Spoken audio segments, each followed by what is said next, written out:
Hello, everyone. Welcome back to a brand new episode of Now This Is Cinema. We are reviewing Snowpiercer. I did not take down the note for who directed it, but I think it was the guy that directed Parasite. His name is What that one Best Picture from the guy? his name is Bong Joon Ho. Oh yes. Uh, very great guy. Honestly, I like his style, and he knows what he's doing. I This is the only movie I've seen by him. I have not seen Parasite. Oh my goodness! Like, it was all hype, um, and the hype was really worth it. Oh, What is okay. this? I thought you were about to say it was overhyped. No, oh man, it was so much. Everyone was saying like, "Oh, you gotta see it. It's a great movie," and I saw it, and it was crazy. So it lived up to the hype. All right, I do need to Um, see that. but Snowpiercer, Bong Joon Ho was it? I think it's either Bon or Bong. I don't think it's Bong. Is it Bong? I don't know. But yeah, this Snowpiercer movie was pretty great. Honestly, I want to compliment Jacob for choosing a great movie. This was like kept me at the edge of my seat, and it went by way too quickly for this movie, unfortunately. Yeah, it definitely kept the pace up. For Oh yeah, it's like right. It sits like right on 2 hours, but it didn't feel like it. It felt like way shorter than 2 hours. oh yeah. It made those 2 hours count, and it was just crazy, honestly. And there is an HBO show of this. Of course, it's got to be HBO. So it must be pretty crazy good if it has its own show on HBO.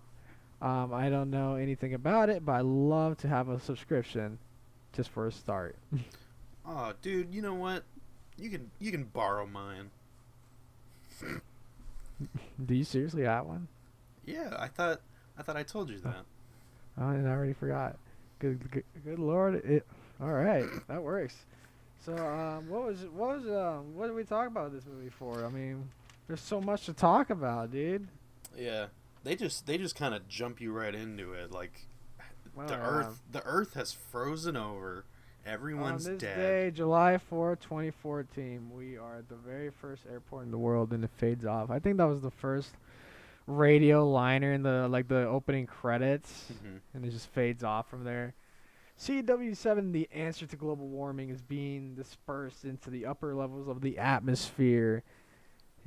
CW7, an artificial cooling agent made by man so that it could stop global warming. Oh no.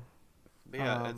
it's basically a bunch of people living on a train hmm because it's too This cold to live train was anywhere built else. by a billionaire, supposedly. And he allegedly knew that this CW7 chemical that was used by every country in the world to spray around their atmospheres would freeze the Earth over, and I guess he was right. He built this train to sustain an entire ecosystem of humans within a train that just always moves and does not stop.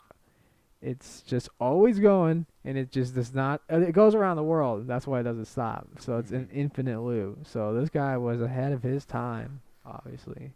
And the So the he's train now has the been gate. going for how many years? 17, 18. 17 years. Curtis, our main guy, badass, real badass guy. Um, who's he played by? Chris Evans.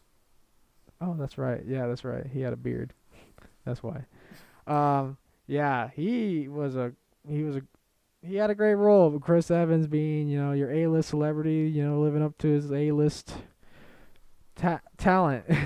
um, Curtis was 17. He lived on Earth 17 years until they had aboard the train. So he's been on that train for another 17 years. So he's probably like 34 or 35.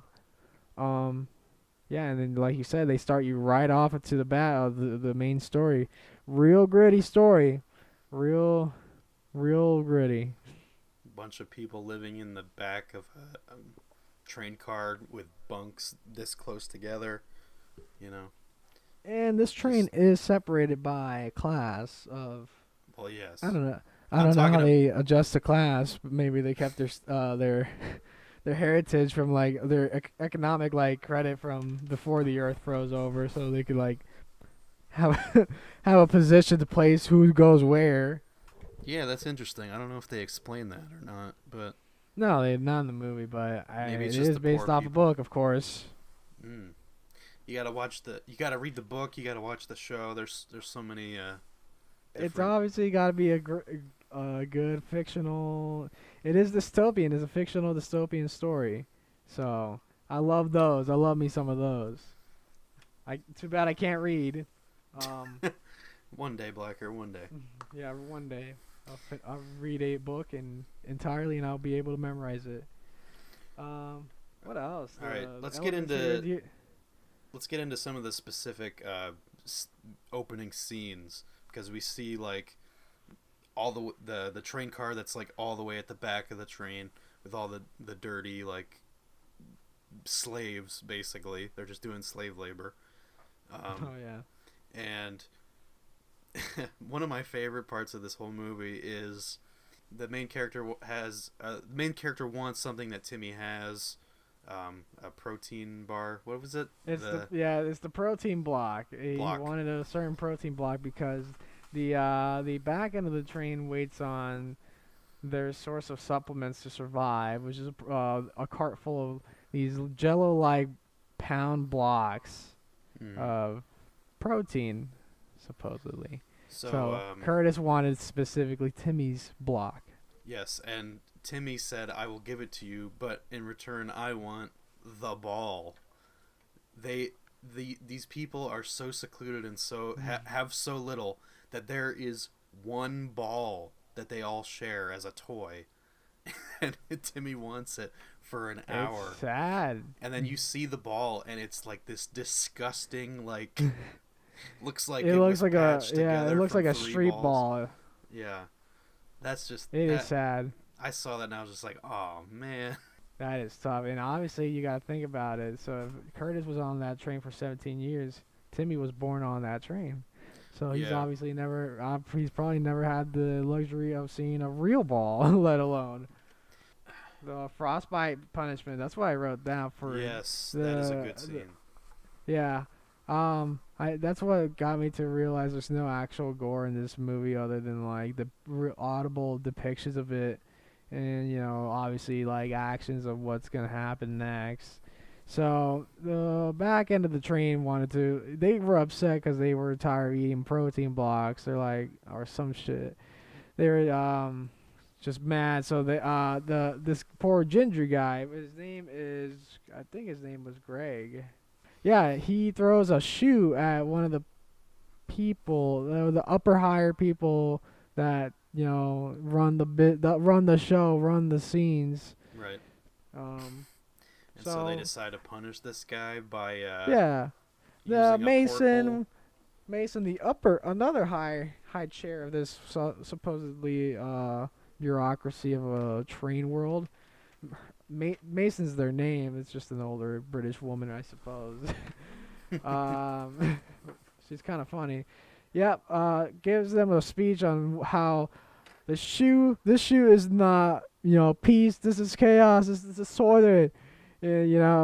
Obviously being very exaggerative. So they teach the entire group a lesson by, grabbing the poor guy that threw the shoe, sticking his arm through like a blowhole, I would call it, a metal blowhole that leads to the outside of the train, and suction cups like his entire limb wherever it cuts off, and it just freezes over the entire limb that's outside, the entirety. And once that's done, they time it. Actually, they have a cool little system. They time it, and they bring up back in, see if it's good enough to smash. So they get like a little ice pick ding on it. Such a cartoony like experience, really. But you know what? And As wacky as it was sophisticated and clean. oh yeah, they were being professionals about Yeah. it. They weren't being brutes. Honestly, they weren't being barbaric. They had a system. They were uniform. So you're right. That's a good note to say. Yeah, poor guy got his arm smashed in like a block of ice. And yeah, there's no gore. There's no gore in the entire of the movie. It just shows like real good depictions of it. So, I don't, was this rated R? Oh yeah, because they say fuck at least a few Oh yeah, times, and true. just say that word twice, you get an automatic R. Very true. So Um, it's a medical light R. check. It's a very light R rating. Yeah. Um, Medical checks. That's where poor Timmy was taken. He was. That's yes, what caused the. Oh yeah, that's what caused the riot. because they took all the Timmy and children. yeah, Timmy and Greg's son were being measured, and they were being taken into the towards the front of the trains without any knowledge of what's gonna happen to them. So that's what caused them to riot. Greg's son was taken, and he throws a shoe. Forgot that's a terrible way to start that. Honestly, we did not mention that. Yeah, these medical checks, they just check out the children and see how tall they are, and They it's bring weird. out tape measures. Just Yeah, yeah, it's weird. Um, so what's next? Oh yeah, just the rebellion. The rebellion was just beautiful, honestly. So planned out. It was just so exciting to watch. It was just something to root for Mhm.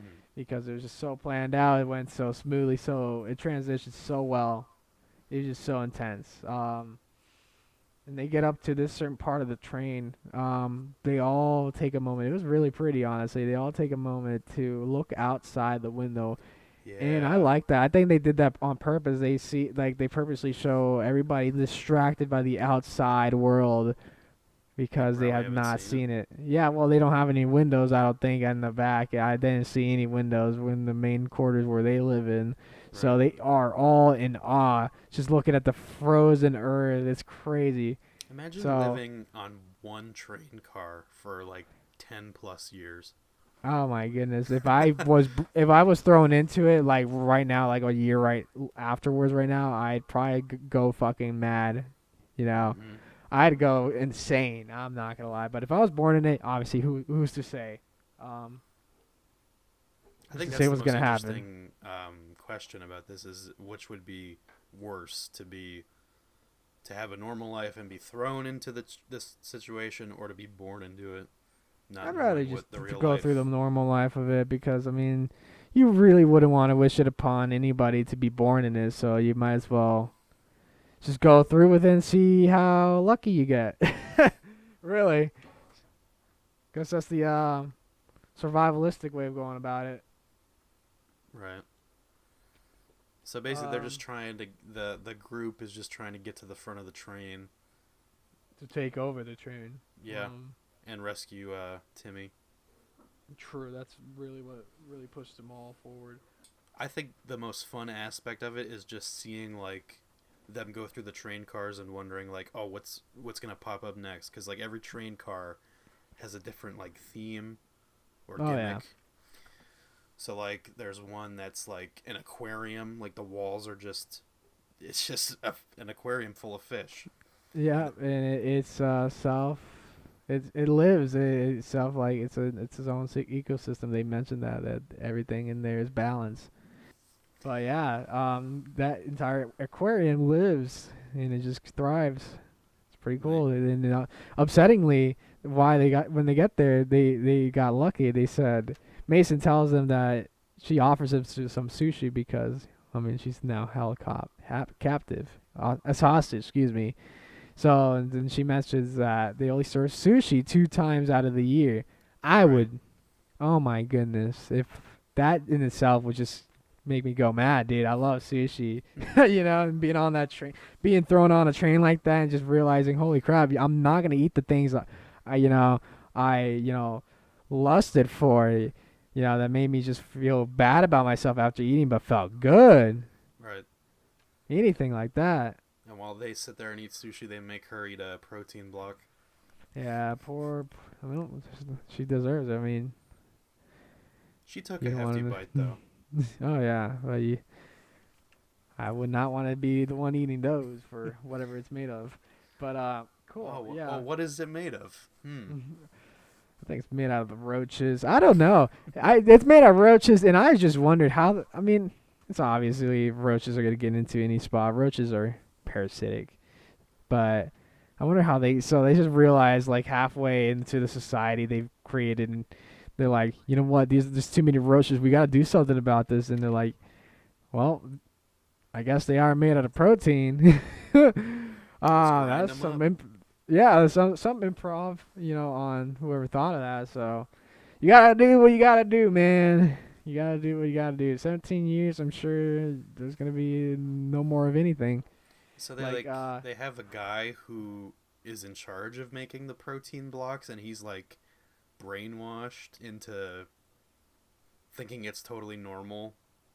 Like, well, I think he just went mad because he was just being there by himself. He said that. I I think he guess, was yeah. like, I think he was saying that he was just, he was very schizophrenic while they found him because he was just talking like a madman. But I think he mentions that he has been alone for quite a while, and it is a loud room in there. um, Well, I can say right after the train car where they make the protein blocks, we see the axe fight scene. yeah. Oh man, what a great entire piece. Like the Mm-hmm. entire that was long. That was honestly very long, and a lot happened. Edgar, our poor man Edgar. That's you know, Curtis's like, best mate, I guess. Edgar's like younger than Curtis, so I think that's his like brother figure, his older Mm-hmm. brother figure. So, um, yeah, there's a dire axe fight. Oh man, just the start of it just was so intense. They kick ass the first round, then it just gets so much worse for the good guys. The back of the train. They up it up. The directors and just whoever thought of like the story upped it a notch. Gave the Axemen. Oh, they all look so scary. They all look very barbaric. The soundtrack just made it sound so intense, and it just felt. I felt like I was scared. Like I'm like, holy crap! If I was in that situation, I'd literally piss myself. Literally Well, just piss myself, and just it's fight or just they flight, made it and look so. Yeah, dude. They made that look so scary. Um, but yeah, they brought in some night vision, some right. very expensive military grade night vision for the Axemen. It was crazy, but but the back end of the train has more people, so they're all smarter than them. So they brought in. I think I all right, so they brought in this guy with a flame with like a torch. Is just a giant just torch to blind them all. And I think I named them because he was the first guy to go in. Then more people came in with like handheld torches, like made out of fire, and like clothes. I think I named him Mute. He wasn't talking the whole time. I think. No, that was Chan. No, that was Chan. It was Chan, the little Asian boy. His name was Chan that went in there. Oh Mute was yeah. the guy that I think that took down the giant guy that had like a giant weight block during Right. the beginning of the rebellion. He was just swinging around something big, and everyone was scared because he was big as hell. So when they had the entire barrel like pipe that blocked all the doors, they had some guy run up, and choke him out and stab him in the neck. Happy New Year! Happy New Year! Yes. That was odd, honestly. I don't know what to say about that. The fact that they Um, I, still keep track of that kind of thing. yeah, I think it was the most wholesome and just manic thing humanity can keep up with, I guess, because New Year's is like just a very, how do you describe it, sentimental day for anybody on the planet Earth, whoever it is. So Mm-hmm.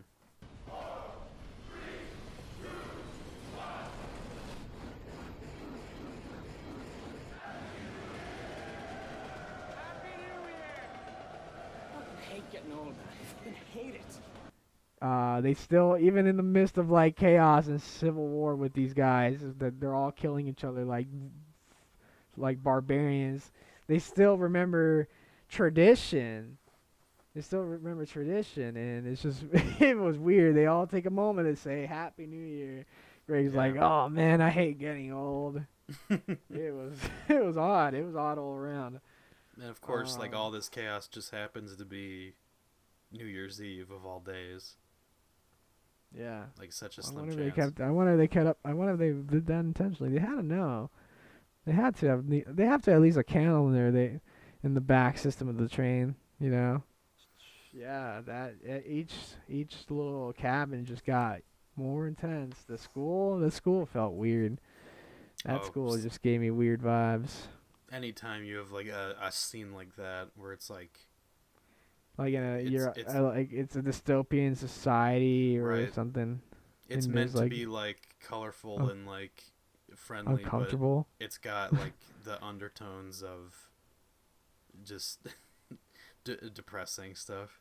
Oh yeah, but that egg shootout was pretty fun to watch. That part was good. That guy that came in with the other gun, he's the guy just didn't have to die, you know. He was that villain. Oh, we need the guy that just doesn't die for some reason, no matter how hard he goes down. The Terminator type Yeah, character. the bald dude. I think he was bald, right? Somewhat bald. He had like a he was old. He was old for some reason. He still wouldn't die. Oh, are you talking about the part where the train like makes the turn and like Yeah, they're that shooting guy. each He was like the second guy that came into the school with the it started shooting with the teacher, I think. right. Right. Yeah, I think he was back there. Hmm. Cuz Yeah, that's how that's long it goes. That's how long that entire train is. It feels long, but it's a short movie. yeah. Well, it's a longer movie that feels short. But I was gonna say the part where the train makes the turn and like they're able to actually like shoot at each Yeah. other. That's one of the coolest things. Oh yeah. Yeah, that was very dramatic. That was very action like. Hmm. That train has to be that long, you know. It had to been planned out for them to. Obviously, you could see through the glass. I'm just astonished because I'm like, because I think about the nitty gritty of it. I'm like, what if this was actually made in real life? I'm like, and I just think to myself like, what would be the work to go into this? So, and I just think to myself like, they had to have planned all this out for that to all happen within the movie, you know? That's Like another thing is was this train built before the Earth froze? well, of course. I mean, it had been built, but when it was really getting cold. I mean, I would imagine. It's been 17 years, so I mean, Right, but I'm saying like was this train already a thing that existed? it had to have been because I mean, remember they said Wilford knew the CW7 would freeze the Earth, so Right. Okay. that's why he's the god, the deity of this dystopian world. You know, Right. he's keeping humanity alive, so he did something and it happened. Mm. Um, There's the nightclub car. yeah, that was pretty cool. Felt like I was Oh, watching Cyberpunk. we forgot like a whole big chunk of the movie. Yeah. Oh, the Chrono. Yeah, that His whole name, his aspect. name was Namgung Yeah, they or named it Nam, Nam. Yeah, and his daughter Yona. they're just like taking this waste, and Oh apparently yeah, it gets them high. Chrono. That's their it's industrial waste, so that's their very heavy drug. I think let's compare that to probably like heroin, and it makes them hallucinate. They said that it makes them hallucinate, so it's probably their little LSD. Um, yeah, Oh, so it's pretty depressing. Namgoon and Yona are, Namgoon is her father, and they're both addicted to this. So it's pretty depressing that this is a father and daughter with nothing to live for, and this is just how they're rocking it.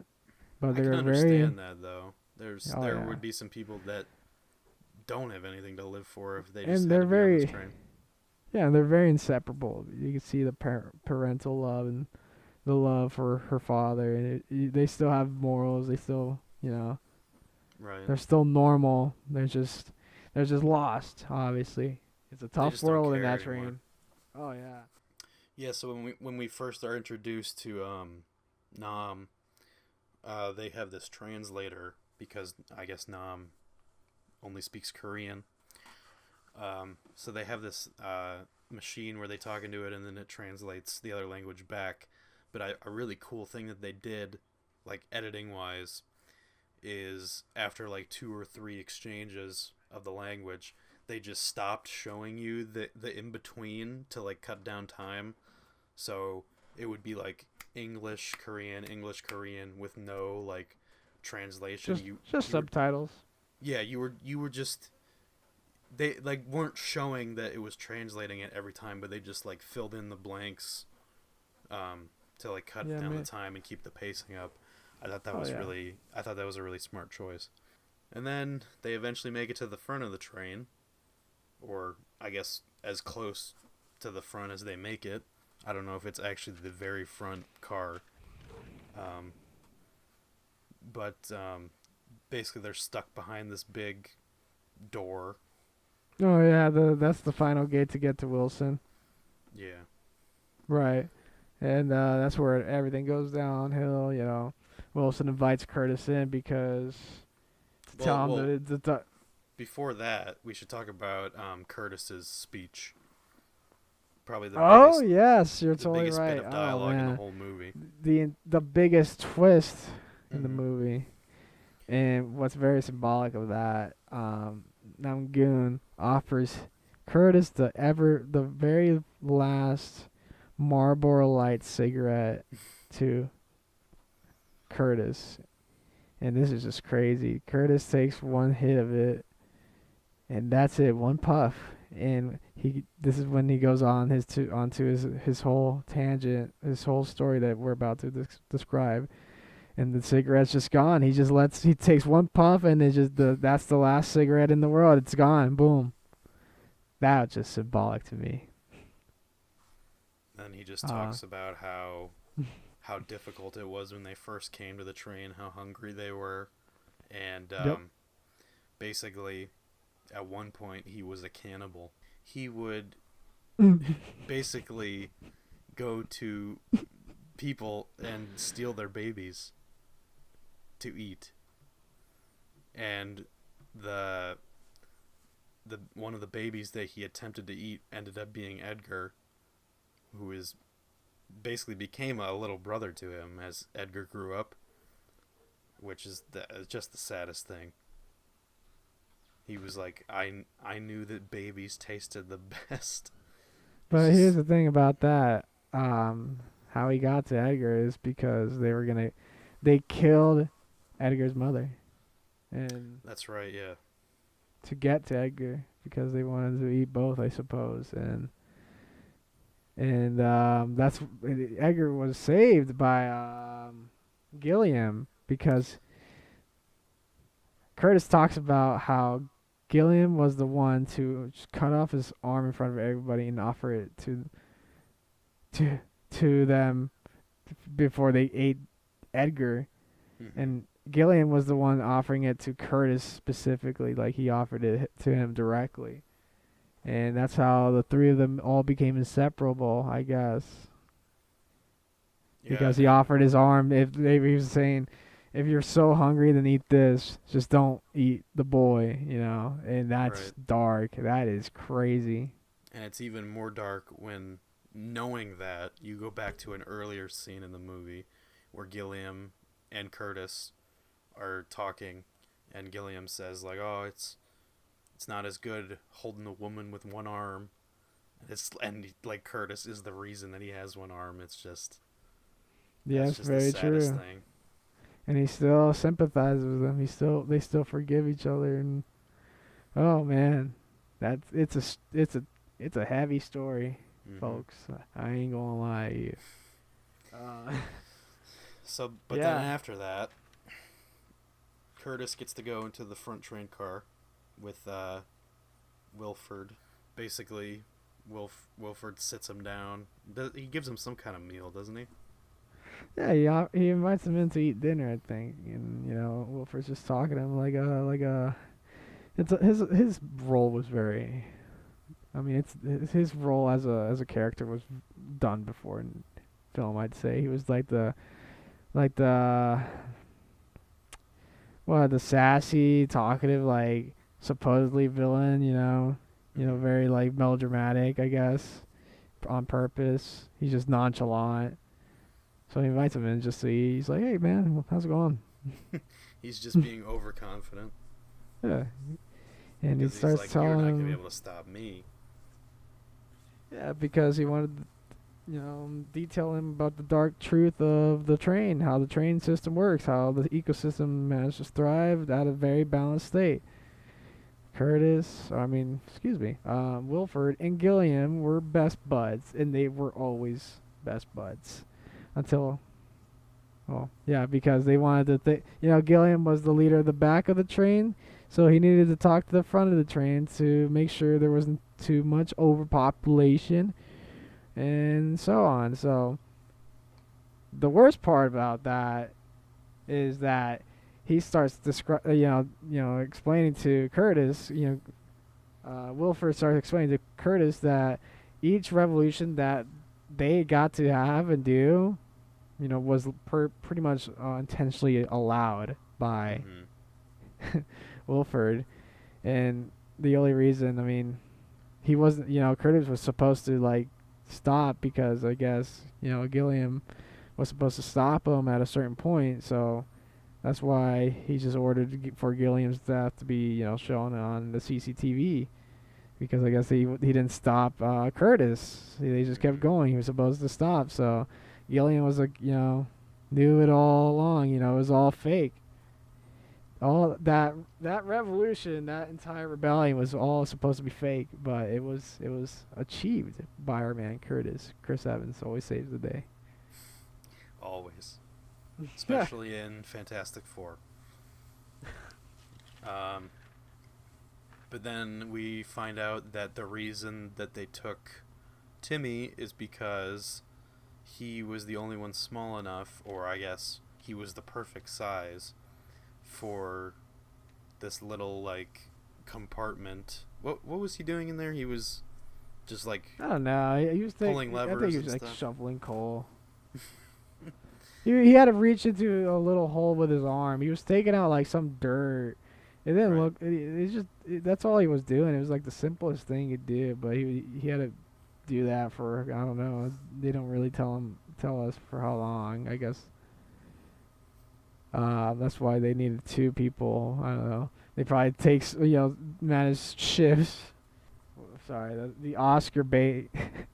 That's the Oscar bait moment right there because after Curtis, this just went on the whole story about Gilliam sacrificing his arm. Right. Oh yeah, and I forgot to mention that because after, like when during the middle of that story, he also like after he mentions the fact that Gilliam sacrifices his arm, he also details that everybody around, like a lot of other people around in that moment that were watching just Gilliam sacrifice his arm, they were all doing the same, I guess. That's the Curtis is the only one out of the many few in that moment that has not done such a sacrifice. So Hmm. the Oscar bait comes in, boom, it's just obviously there. He's trying to save Timmy because he promised Tanya, Timmy's mother, that he'll save Timmy, and he sees him in there, so he tries to get him out of there. But there's these gears in the between of the tiling where he's just right under this little cubby hole at the bottom, like near the bottom of the actual train works. Right. He has these moving gears, or can't stop, don't allow him either of them to have like a moment to get out. So he stops the moving gears with his arms, so he could grab Timmy with his other arm. So Sacrificing his arm. and yeah, it cuts it off. It's a metaphor. And yeah, that's when they do the group hug, which is beautiful. I'm not gonna lie. I Hmm. think that was a very nice touch. I didn't think it was cliche. I think it was very well done. Oh, The no, little no, group hug. it was. It was a fitting end as the whole train explodes. Oh yeah, and now the last two people on Earth are Timmy and Yona. Yona. Yep. And they walk outside and They see a polar bear. they That's walk pretty right into a cool. Coca-Cola commercial. Yeah, exactly. Um, but that's that. I think this is a very good movie. Oh my god, I think you chose a very good movie. Yeah, I didn't know anything about this really. I had never seen it. I knew I think I knew there was something about a train, but I didn't know how like central it was to the plot. But Well, it's and funny because I I hadn't. It's funny how I found this too. It was very coincidental because I didn't know you chose it, and I heard it way before you told me about it because I was at work just talking with my coworkers and my friend was, and he was one of them was telling me about the HBO show he was watching, and he just told me the premise of the show. He's like, "Oh yeah, the last of humanity's on this never stopping, never ending train that just keeps moving around the entire Earth." And he was telling me about it. That's very coincidental that you chose this too. it's just something I've always like said, "Oh, I got to watch that one day," and And we did I finally. just It was now I good. It did. was worth it. So what does that come down to our rating for? Oh, I think it's absolutely cinema. Absolutely cinema. It is a picture. It is something to watch, and you cannot miss it. Um, it is something else. Obviously, it's based off a book. If you like books, I'm sure that if it's very interesting enough to have its own movie than an HBO show, then I'm sure the book is well worth reading. Wouldn't know. Can't read. Well, maybe you'll wait for the picture book version. Oh yeah, Yeah, we'll have those in the future for sure. like they don't have those now. It'll be holographic. Okay. Yeah, like it from Star Wars. But yeah, this is cinema. Oh, absolutely cinema. Yes, I 100% agree. Yeah, and our next movie Oh yeah, was it's your pick this time. yeah. Well, we already watched it, so it was Nightcrawler. I'm about to rewatch it again because I didn't take any notes on it. I was just watching it. It's pretty slow. It's pretty slow. This is a slow movie Oh, actually. dude, you can't spoil it. You gotta just give a tease. So yeah, well yeah, Nightcrawler. That's all I gotta say. I gotta rewatch it to take some notes. I might skip through it. We both watched it. Have you seen it? I saw it I, like years ago. I have not well, watched it. have you already watched it already? I not now, but like I have seen it in the past. Oh, wow. So yeah. Oh, we'll wait for that. Till next time. All right.